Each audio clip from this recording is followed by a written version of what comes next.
Halo teman-teman semua, bagaimana kabarnya hari ini? Semoga selalu dalam keadaan sehat.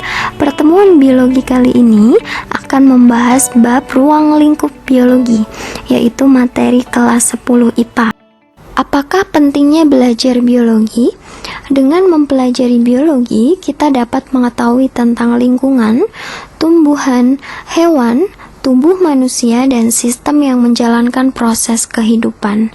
Biologi juga menjadi dasar untuk mempelajari ilmu-ilmu terapan yang lain.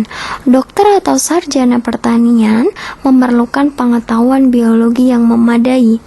Petani dan peternak pun akan lebih baik jika memiliki pengetahuan tentang biologi.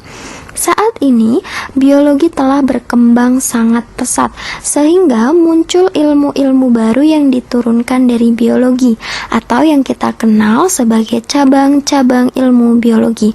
Selain mempelajari cabang-cabang ilmu biologi, tujuan pembelajaran hari ini juga akan mengetahui karakteristik tentang biologi sebagai ilmu dan menganalisis objek permasalahan biologi.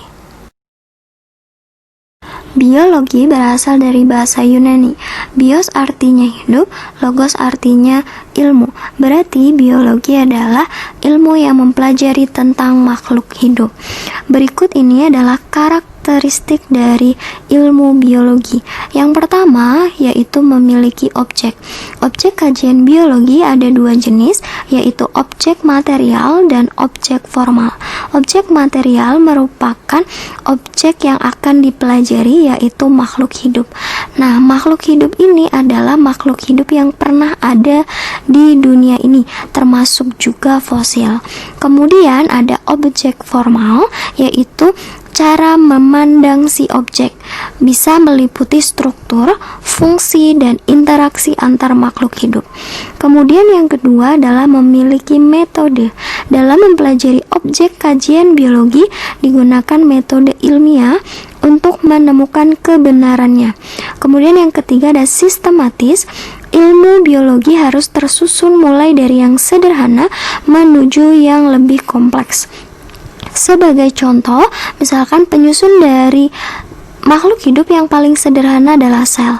Kumpulan dari sel yang memiliki fungsi, bentuk, dan struktur yang sama akan membentuk jaringan. Kumpulan dari jaringan akan membentuk organ, dan seterusnya. Kemudian ada universal, yaitu kebenaran yang disajikan dalam ilmu biologi harus berlaku secara umum dan diakui dimanapun. Kemudian ada objektif, pernyataan dalam ilmu biologi harus bersifat jujur, yaitu menggambarkan kondisi apa adanya, mengandung dan menginformasikan data yang sebenarnya, bebas dari prasangka, kesengajaan, atau kepentingan pribadi.